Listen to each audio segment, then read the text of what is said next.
Hey guys, welcome to the Learn Feng Shui podcast, where you'll learn Feng Shui from a classical point of view, taking out the myth and superstition. So if you're interested in learning Feng Shui, Chinese astrology, all things Chinese metaphysics, as well as the superstitions and myths that connect it all, you'll enjoy learning Feng Shui with me. Hey guys, today we're going to talk about Feng Shui for neurodivergent people. Hey guys, welcome to today's episode. I'm Candice Berlanga, certified Feng Shui practitioner and red ribbon professional with International Feng Shui Guild, and of course, your host to the Learn Feng Shui podcast. In this episode, we're actually going to uncover how to adapt Feng Shui principles to create environments that support and nurture neurodivergent needs. So, what is neurodivergence? Neurodivergence is a term used to describe people whose neurological development and functioning is different than people that are considered typical or what are sometimes called neurotypical. Neurodivergence usually includes different diagnoses and conditions like autism, ADHD, dyslexia, different cognitive function. Neurodivergent people may experience, process, and interact with the world in different ways that can affect their learning, communication, and behavior, especially at home. As a kid, I have ADHD. I was never diagnosed. I grew up in the 80s. And when the teacher told my mom that she thought I had ADHD, my mom, no fault of her own, didn't believe her because she had seen kids, I guess, that were super hyperactive. And she just thought, no, Candace isn't super hyperactive, so can't have ADHD. So I was never diagnosed. But as an adult, I understand that I definitely do have ADHD and I am neurodivergent. I learn cognitively different. And, this has impacted not just my learning in school, but it does impact our lives at our home. Sometimes we have to figure out what is working for us within our home and how our house can support us. Remember, our house doesn't always have to be this beautiful Zen garden to have good feng shui. Our house, one, has to be receiving good energy when we talk about that with the flow and the clutter and all the things, but two, it needs to support us. And by your home supporting you, I mean that it needs to be functional for the way you live.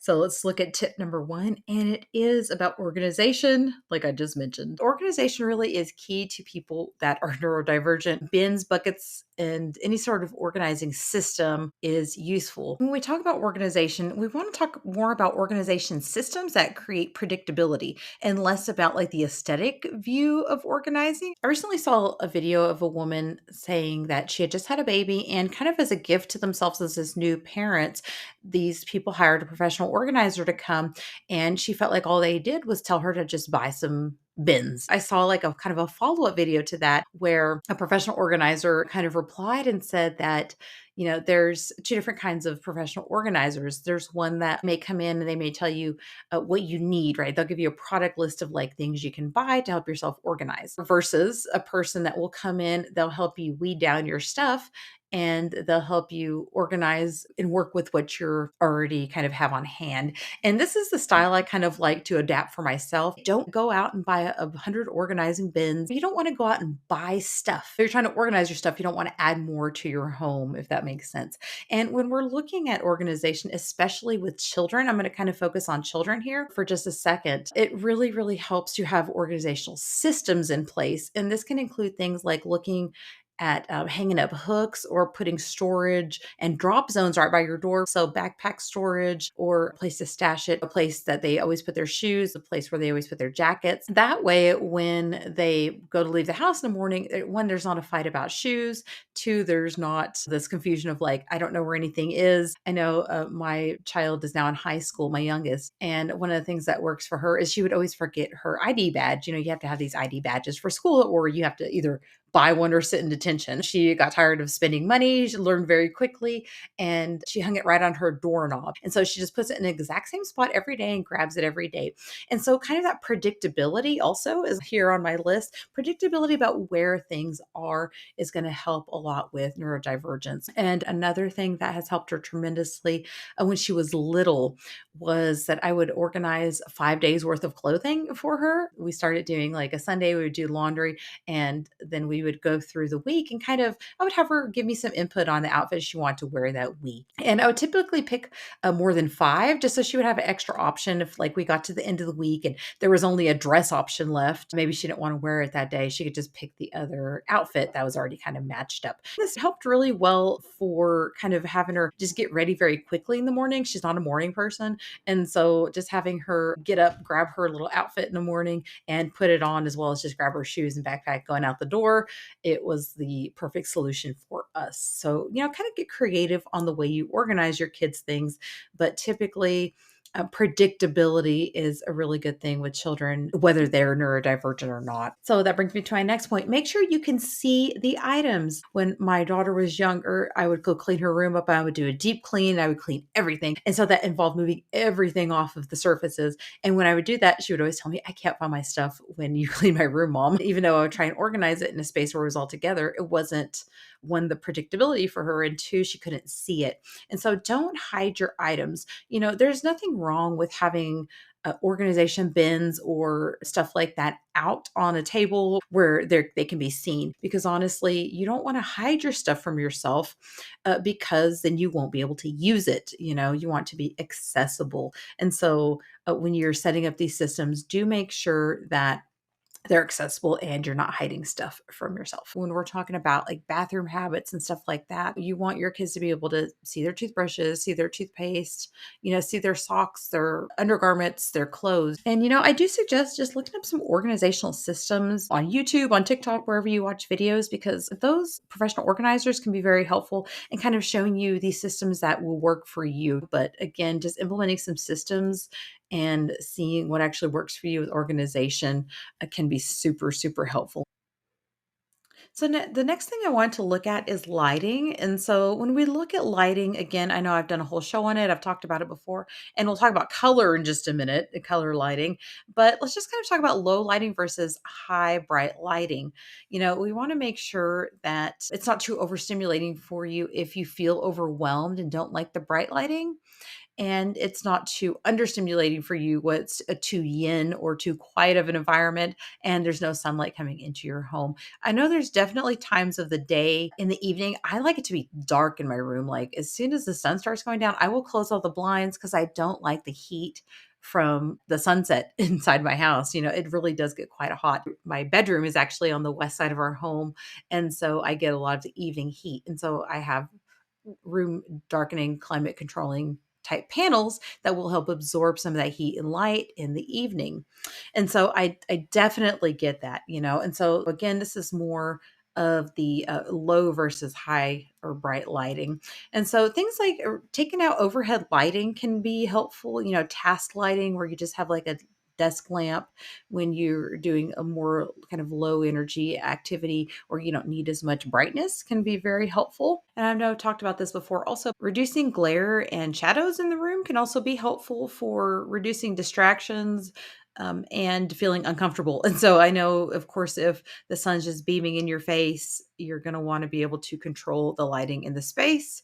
And just again, doing things like room darkening panels, and reducing shadows and stuff like that in the room can be effective also for concentration. So you want to make sure you're able to concentrate and the lighting is not distracting. Another thing we can consider with lighting is bringing in color tones with that lighting. When we're looking at lighting, you can also think of different color tones that can help either stimulate or reduce the stimulation.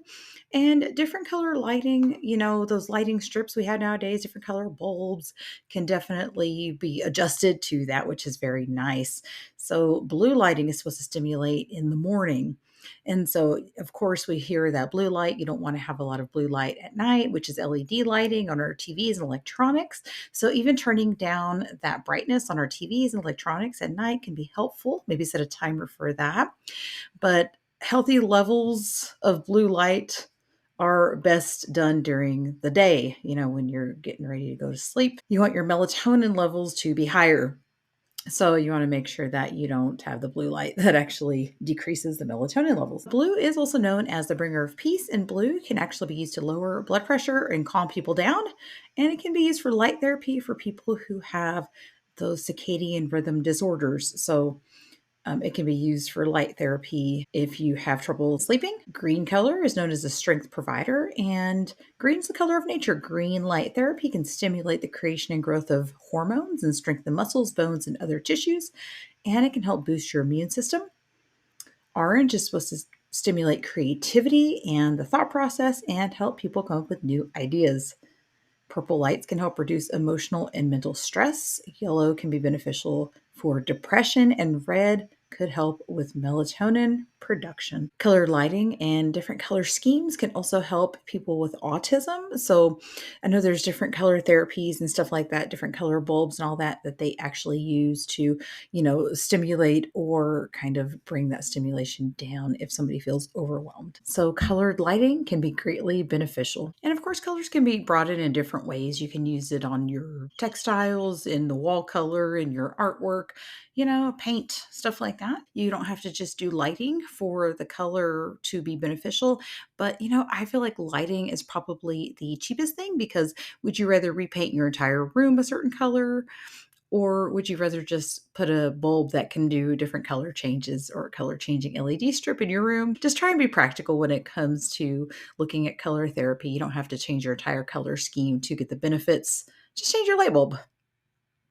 So the next thing I kind of want to address is sound. Our home's supposed to be a sanctuary, right? I think this kind of goes with when you pick a home, you want to make sure that you spend enough time in a home before you purchase it, that there's not something wrong with it that really bothers you. You might not be aware of certain noises that are happening at certain times of the night or during the day or whatever. Maybe construction starts and you didn't expect that. There's some factors you need to consider also before even purchasing a home when it comes to things like lighting and sound. Those are things we can't really necessarily control, the lighting more so than the sound.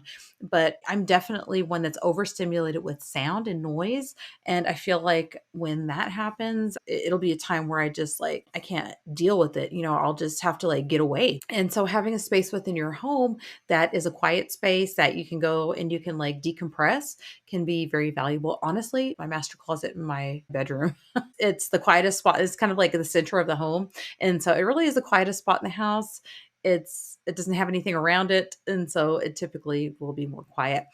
Also doing things like noise reducing headphones. I know typically you'll see children that are if they're overstimulated by sound or they're reactive to sound, especially with autism. And of course, they'll have those headphones that will, they're noise canceling. Even things like noise canceling headphones or earplugs can be helpful if you're overstimulated by sound. And it does also help when I'm working. Sometimes I'll just put on a rainforest noise or like a white noise to really cancel out anything else that's kind of going on around me so I can concentrate. And so that's just kind of what helps me. But yeah, having an area in your home where you can decompress can be very helpful, especially if you're overstimulated, not just by noise, but even visually, stuff like that. An area where you can decompress will be very helpful to you, I promise. That brings me to my next point is sensory sensitivity, the overstimulation versus the understimulation with people who are neurodivergent, especially autistic. I know that there's kind of this spectrum of some children are very overstimulated and they get very overwhelmed by their environment. And some children are very understimulated and kind of seek that sensory attention. Before I started doing Feng Shui, I was actually substitute teaching for a little while. And a lot of times they would put me in the special needs classroom to fill in. One of the things they would do is for visual stimulation is to have snow globes, and they would make them just out of water bottles, but put things like glitter or things that move because the kids would shake them and look at them. This is just visual stimulation for the children. And so visual stimulation can help too. I know there's programs on TV that can help with that. Fidgeting toys, I know when I'm working, I usually have a squishy toy and I'll, fidget with that. Things like sensory chairs can be very effective. I know chairs that don't tip over, but you can rock in them can be very helpful. A rebounder or a trampoline, just small things you can put inside your home can be very helpful, and not necessarily having to do with stimulation, but more of spatial awareness is outlining doors and walkways with very visible markers. This could be a line of tape or something like that, or even painting as something on the ground that has a visual marker that shows the person either where to go, where things stop.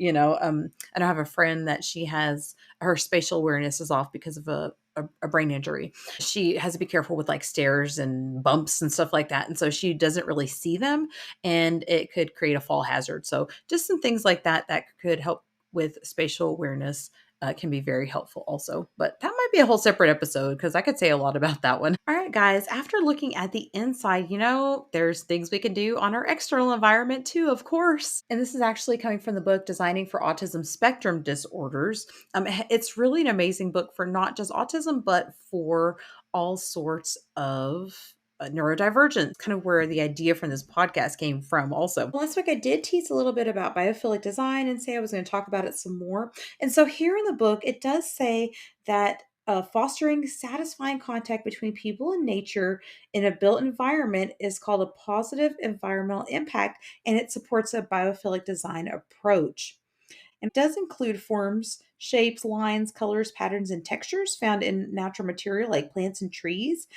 And when it's used in buildings and landscape design, they can directly or indirectly or symbolically elicit people's attention and tap into their inherent affinity for the natural environment. And this effect can be achieved through the natural lighting, ventilation, and materials, the presence of water and vegetation, and decoration or ornamentation that mimics natural design forms and process. So, ways to implement this are actually going to be like our daylight view. And so, this is actually just the view we have from our windows. I know, again, I'm an avid gardener, but having things like window boxes, plants, flowers, stuff like that, view from our window, some kind of natural view. Maybe you have a view of the mountains, maybe you have a view of some water, or maybe you have a water feature in your yard. That's really nice. I think one of the most beautiful views I've ever seen was when we went to Santa Fe and we stayed in this little adobe in the mountains and it faced to the west. And every evening we were watching that sunset and it was just the most gorgeous thing I've ever seen. It was just beautiful. And all that to say that the view, really, really can impact how you feel. So outside of my back door is one view, and outside of my front window, I actually have a really pretty view of my front yard with trees. And so the trees kind of align where the windows go, and it makes me feel like I'm in a little pretty foresty area, right? And so the view really does matter and it can kind of help connect you to nature. Opening your windows, of course, getting the sounds from the outside, the smells from the outside, it can just create a really nice feeling of being outside without having to go outside, especially when there's a nice little breeze. Things like a sensory garden can be really nice.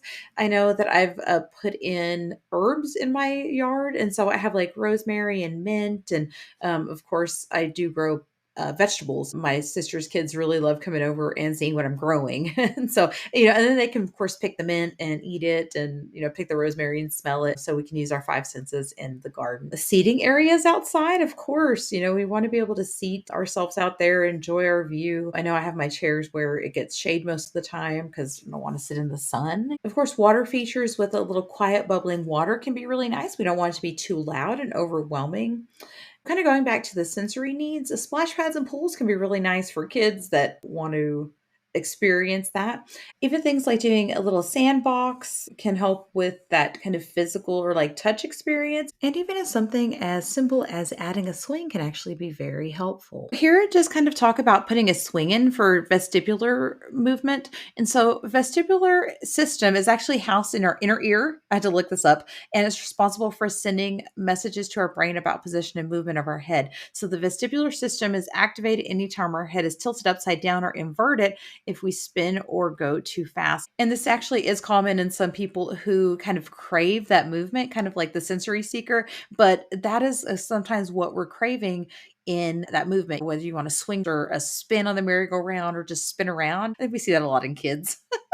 So it is like a movement seeking. Inside my house, I actually do the aerial hammock. That's one of my forms of exercise. So it helps me stretch my body out. And it really kind of helps with that calming down. And it's almost like a sensory deprivation because when you go fully inside the hammock and lay down, all you see is the color of the hammock around you. You don't really see what's outside of you.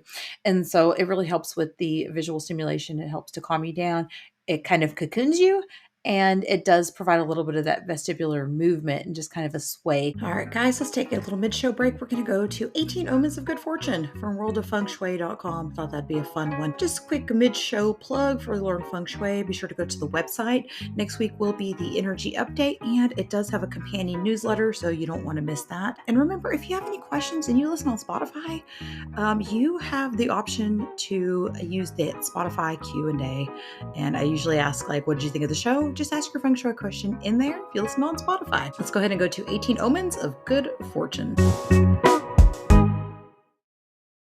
All right, guys. Well, I just thought this would be a fun one from World of Feng Shui, 18 Omens of Good Fortune. Belief in lucky and unlucky omens has always been a universal part of our psyche, and like it or not, many of us believe in signs of good fortune and impending misfortune. So the greatest leaders of the world believe in it, and philosophers think seriously about it, while actresses, gamblers, and celebrities are hopelessly obsessive about it. Ordinary people also engage in rituals and wear an infinite variety of charms to attract good luck. And we believe in lucky and unlucky days and even have good luck amulets. Our belief in unlucky and lucky signs is almost subconscious, so much so that we constantly interpret the most commonplace things that happen to us as suggesting either good or bad luck. A broken mirror, walking under a ladder, or getting stung by a bee, or dreaming of white tigers. Each time something remotely out of the ordinary happens to us, instantly we wonder if it will bring good or bad luck. So here's 18 common events in everyday life that are believed to be powerful indications of good fortune. Number one, when bats nest in your home. So this is a powerful indication that the family is about to become seriously wealthy. The Chinese regard bats as a symbol of abundant wealth, and a circular pattern of 5 bats is a very popular design feature found on furniture, paintings, and ceramics. The Chinese believe that bats nest only in auspicious places, and they have highly developed sensory parts that are able to smell out places with auspicious qi. The next time bats come in to nest in the eaves of your home, rejoice because this heralds good fortune. And I would argue to say that the bats actually entering your home is bad luck because then you have to get rabies shots. So outside is good, inside is not so good. When someone gives you money on a lucky day, it's a sure sign you will enjoy a significant increase in money luck. And a lucky day is usually a new moon, a full moon day, or it can be a day of your animal sign. You can also consult the Chinese almanac. I do include lucky dates in my newsletter, although I didn't include them for May because I didn't have time. So I'll include those for June. Money can be given to you in many ways, and it could be someone repaying a debt owed to you or someone giving you an unexpected tip for some favor performed.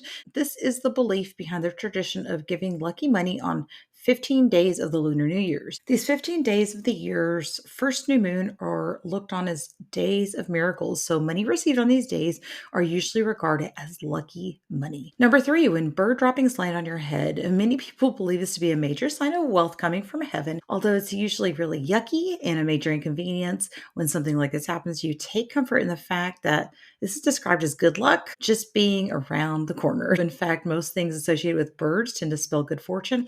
And when birds fly to your home and start making a nest around your house, while the bats bring abundance, birds bring good news and opportunity. So the next time a flock of ravens, pigeons, or magpies come to your home, feed them with birdseed. Birds are also said to be powerful protectors and guardians. Even crows are said to be messengers of God. So welcome them with open arms. Number 4, finding your initials on a spider web. This seems pretty cool, a la Charlotte's Web. But it is said it's to be an indication that you will have good luck forever and all your plans will develop to fruition and whatever obstacles may be blocking your projects will be dissolved. Like the spider, you will attract food and money without even trying, and this actually happens more commonly than you realize.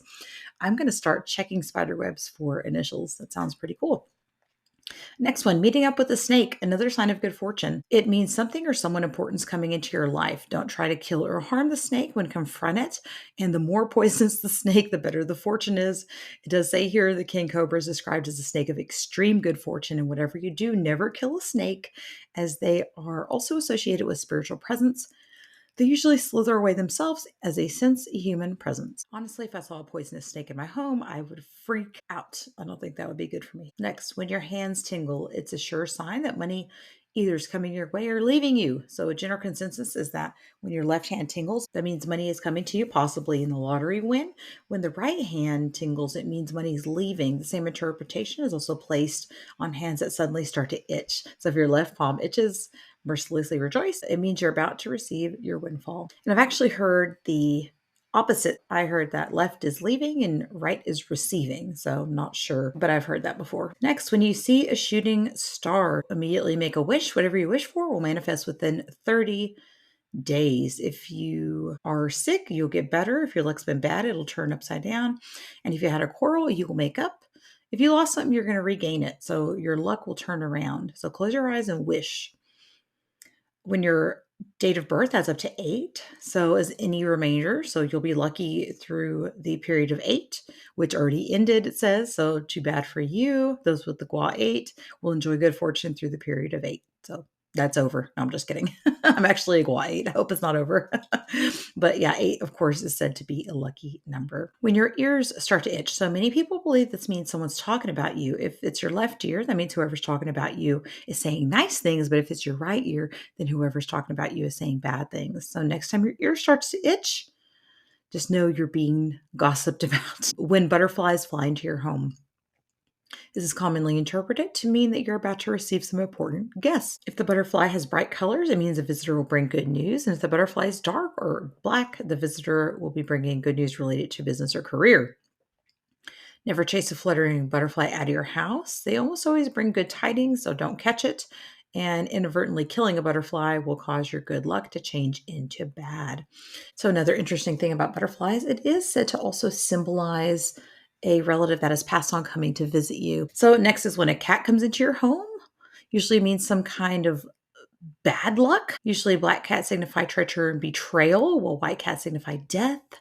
Golden cats are said to be good luck, hidden in bad luck. So I'm not sure that I agree with this, but it does say in the olden days, cats were often associated with witchcraft and bad omens. More superstition, I think. So if you put your clothes on the wrong way around on accident, it's said to be a sign of extreme good fortune. It doesn't count if you do it on purpose. Like back in the 90s, do y'all remember that crisscross group? They would put their clothes on backwards. Okay, I tried to explain it to my kids a while back and they really didn't understand it. But I digress. This does say it's particularly a good omen for those who have been suffering a spat of bad luck, and it suggests your luck is about to change for the better. Next, finding a symbol of good luck like an acorn, four-leaf clover, horseshoe, or coin spell good luck coming your way. Don't throw away the symbol. But it does say it's believed if you bury it in a metal box in your garden, the good luck will multiply. So meeting up with a cow is also said to be good luck. It does suggest fortune is coming your way. When a dog comes to stay, so when someone brings you a dog as a gift, or if it's a stray puppy and it decides to adopt you, welcome it into your home. A dog entering your home is a very favorable sign, and it means you will have a faithful and sincere friend to come into your life, and it will help you overcome obstacles. Golden dogs are said to bring prosperity and happiness, while white dogs bring love and romance. Hanging a flag. So it does say here, and when you hang a flag, you should make sure it's hung securely, and even with daily wind and sun causing it to flutter. The sun causes it to flutter? I don't know. It says it should not fall. So when the flag you hang up falls from the staff, it implies danger's coming. A flag coming down also means a car accident or a tragic accident. But on the other hand, when the flag flies proudly and flutters in the wind, it brings good fortune. And usually flying flags indicate victory. Number 17 here, garden creatures that bring good fortune. Includes insects like grasshoppers, ladybugs. So if grasshoppers were to hop into your house, it means a distinguished person is about to visit you. And it could also mean you're about to receive a great honor, while ladybugs suggest visitors. Frogs coming into your home may suggest money's coming to you. And then last, number 18, when it rains and the sun is shining. So obviously creating a rainbow, The simultaneous appearance of the sun and rain is a very good sign indeed. And this is when you're most likely to see rainbows in the sky. Indeed, when the sun is shining brightly and there's also a rain shower, it means that everything you're working on will be successful and you will receive the support of somebody important. If a son or a daughter is born on this day, it is a wonderful sign of a great life. And if you happen to be getting married on this day, it means you will enjoy a very auspicious life. All right, guys. Well, thanks for joining me on this episode. I hope you enjoyed the discussion on Feng Shui for neurodivergent people. And I hope this helps kind of provide you some valuable insight, maybe some practical tips. Helps you create a supportive and harmonious living environment for yourself. So do remember that the principles of Feng Shui can always be adapted to meet unique needs of every person, and it does help to enhance your comfort, focus, and well-being. And that really is the goal of Feng Shui. So anyway, you guys have an amazing weekend, and I'll catch you guys next week for energy update. For a free energy mapping of your floor plan, please check the link in the show notes. To support today's podcast, go to learnfengshui.com, sign up for emails, leave a review, and share with your family and friends.